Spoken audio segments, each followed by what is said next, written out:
ओम नमः शिवाय, हर हर महादेव, जय महाकाल। कैसे हैं आप सभी लोग? देखिए, आप सभी को पता है कि कल 3 फरवरी 2026 के दिन पड़ रहा है फागुन मास के महीने में पड़ने वाला पहला मंगलवार का दिन।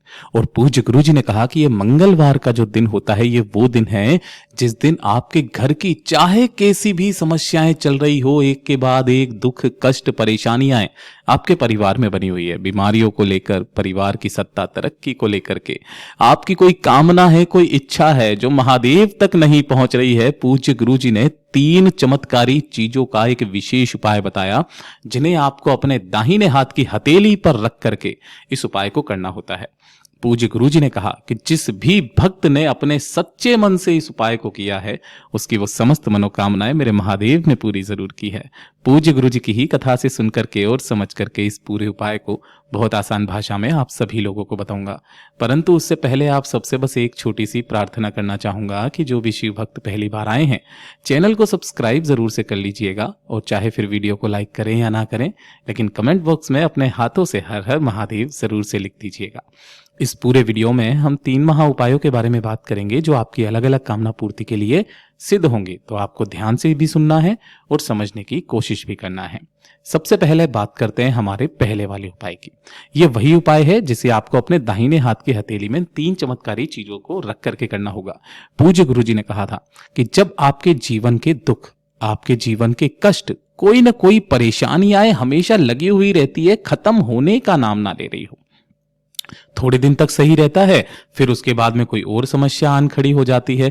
मतलब जब आपके मन को बेचैनी हो, ऐसी समस्याओं में बेचैनी होता है, मन शांत रहता है, मतलब आपको कुछ भी ऐसा दिमाग नहीं लगता है कि हमारे कष्ट, हमारे दुख ये आ किस वजह से रहे हैं, कोई ना कोई परेशानियां मेरे जीवन में क्यों चल रही है, क्या मेरी कुंडली में किसी तरीके का कोई दोष है जिसकी वजह से मुझे ये दुख मिल रहे हैं, ये कष्ट मिल रहे हैं। तो पूज्य गुरु जी ने कहा था, मंगलवार के दिन मात्र आपको लेनी होंगी 7 लौंग।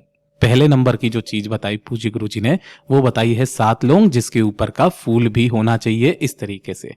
ठीक है, इसी के साथ में आपको लेनी होगी 1 चुटकी काली तिल, है ना। ये जो काले तिल होते हैं ना, ये आपके जीवन के जितने भी ग्रह नक्षत्र अगर कोई खराब रहते हैं, जो कि आपके जीवन में कष्ट लाते हैं, उनको खत्म करने के काम में आते हैं। और इसी के साथ में आपको लेना होगा 1 लोटा शुद्ध जल अपने घर का तांबे के कलश में। अब जो तीसरी चीज पूज्य गुरु जी ने बताई, वो बताइए थोड़ा सा गंगा जल। ठीक है, तो इस वाले जल के अंदर ही आपको गंगा जल मिलाना है, इस चीज को ध्यान रखना। लेकिन काले तिल और लौंग आपको इसके अंदर नहीं मिलानी है। इन सभी को लेकर के आपके घर के आसपास जो भी भोलेनाथ का मंदिर है, आपको वहां पर पहुंच जाना है। यहां पहुंचकर शिवलिंग के पीछे की तरफ आपको आसन लगा करके बैठना है, जिससे आपका मुख उत्तर दिशा की तरफ में हो जाएगा। जो पूजा पाठ अर्चना आप जैसे करते हो महादेव की ना, पहले आपको उनकी सेवा करनी है, जल जैसे भी अर्पित करते हो वैसे आप कर लीजिएगा। फिर जब आप इस उपाय को करेंगे ना, उस टाइम पर ध्यान दीजिएगा। सबसे पहले आपने जो क्या किया है, आपके दाहिने हाथ की जो हथेली है, उस पर जो 7 लौंग आपने ली है, उन 7 लौंगों को अपने दाहिने हाथ की हथेली पर इस तरीके से रखना। और 1 चुटकी काले तिल भी आपको इसी के साथ में रखने हैं। अपने दाहिने हाथ की मुट्ठी को बांध लेना है और इन सभी को अपने सिर के ऊपर से 7 बार घड़ी की सुई की दिशा में अपने आप को ही, आपको खुद को ही उतारा कर लेना है। उतारा करने के पश्चात जो महादेव की शिवलिंग है, उनके ऊपर से 3 बार आपको अपनी मुट्ठी को इस तरीके से घुमा देना है, अवधूतेश्वर महादेव का नाम लेकर के। घुमा देने के पश्चात ये जो समस्त चीजें हैं, इन समस्त चीजों को महादेव की शिवलिंग के ठीक ऊपर ही आपको समर्पित कर देना है। दोनों हाथों में उस जल को लेना है, मतलब जल का कलश जिसके अंदर आपने गंगा जल डाला है, दोनों हाथों में लेकर के सबसे पहले आपको अपना नाम बोलना है, फिर अपना गोत्र बोलना है, जो तिथि पड़ रही है उस दिन, उस तिथि को बोल करके और अपनी कामनाओं को, कष्टों को दूर करने की कामना करके अवधूतेश्वर महादेव के नाम से इस समस्त जल को महादेव की शिवलिंग के ठीक ऊपर आपको समर्पित कर देना है। जो भी जल जलाधारी से बहकर नीचे की तरफ आए, उस जल को आपको एकत्रित करना है, रोकना है और उसी जल को अपने ऊपर छींट लेना है। पूज्य गुरु जी ने कहा, जो भक्त इस उपाय को करना स्टार्ट कर देता है, हफ्ते में मात्र एक बार, महादेव उसकी कामनाएं हमेशा पूरी करते हैं। पूज्य गुरु जी का बहुत अद्भुत और अचूक उपाय है, जरूर कीजिएगा। और ये जो दूसरे नंबर का उपाय पूज्य गुरु जी ने बताया है कि जब आपकी किस्मत आपका साथ ना दे रही हो, दुर्भाग्य आपका पीछा नहीं छोड़ रहा है, आप जिस कार्य में हाथ डाल रहे हैं आपका भाग्य बिल्कुल भी साथ नहीं दे रहा है, वो काम आपका विफल हो रहा है, घर वाले ताने मारते हैं कि आप जीवन में कुछ नहीं कर सकते हो, तब पूज्य गुरुजी ने कहा आपको जवाब देने की जरूरत नहीं है। जवाब मेरे देव आदिदेव महादेव भोलेनाथ देंगे, बस उनके ऊपर आप भरोसा रखिएगा कि अगर आपके कुंडली में किसी दोष के कारण भी अगर ऐसा हो रहा है तो भी आपको ये उपाय मंगलवार के दिन जरूर करना है।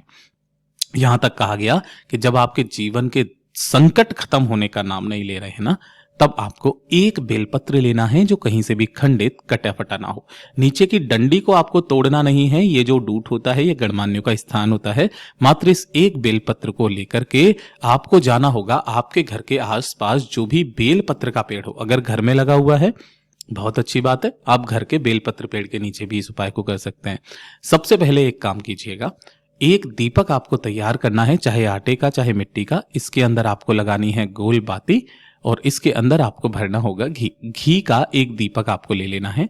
सबसे पहले बेलपत्र पेड़ के नीचे, किसी भी समय कर सकते हैं, बेलपत्र पेड़ के नीचे आपको इस एक दीपक को प्रज्वलित करके जला करके वहीं पर आपको आसन लगा करके बैठ जाना है। यहीं बैठ करके आपका जो दाहिना हाथ है ना, उस दाहिने हाथ की हथेली को आगे निकालना है और जो आपने बेलपत्र लिया है उसे इस तरीके से यहां पर रखना है कि जो बीच वाली पत्ती हो वो बीच वाली उंगली पर रहे, जो दोनों की दोनों पत्तियां हैं वो आपकी इस तरीके से हथेली पर रहे और जो डंडी है वो आपकी तरफ में रहे। इस तरीके से आपको उस बेलपत्र को रखना है। इस तरीके से ही रख करके आपको 108 बार जो महादेव जी का मंत्र आपको आता है, जैसे पंचाक्षरी मंत्र हो गया, षडाक्षरी मंत्र हो गया, ओम नमः शिवाय, श्री शिवाय नमस्तुभ्यम, जो आपको आता है, या ओम भूर्भुवः स्व गायत्री मंत्र 108 बार उसका जाप करके ढोक दे करके इस बेलपत्र को बेलपत्र पेड़ की जड़ों से स्पर्श कराकर इसे उठा लेना। दीपक को वहीं रखे रहने देना और इस बेलपत्र को लेकर के आपको जाना है किसी भी हनुमान जी के मंदिर में।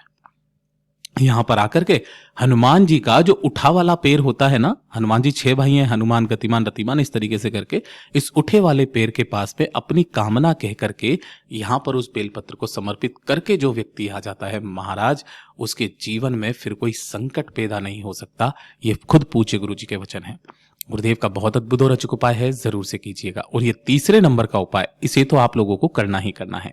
अगर आपकी कोई इच्छा है, कोई मनोकामना, कोई हृदय की बात जो महादेव तक नहीं पहुंच रही है, आपने उपाय भी किए, आपने व्रत भी किए, आपने किसी कार्य को कराने के लिए पूरी दुनिया के सामने हाथ फैला करके देख लिया, लेकिन वो नहीं हो रहा है।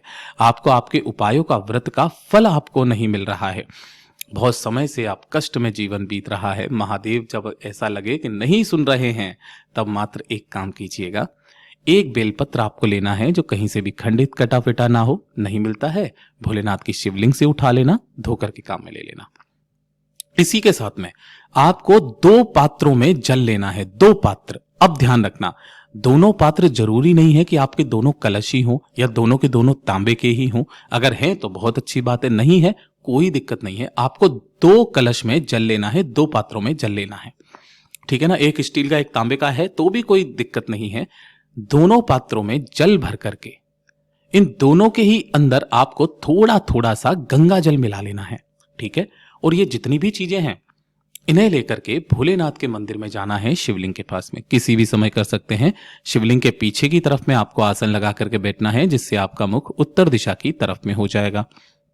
सबसे पहले आपको जो एक बेलपत्र आपने लिया है, अपना नाम, अपना गोत्र और अपनी कामना कह करके भोलेनाथ की शिवलिंग के ठीक शीर्ष पर ऐसे समर्पित करना कि डंडी रहे जलाधारी की तरफ, बीच वाली पत्ती का भाग रहेगा आपकी तरफ में।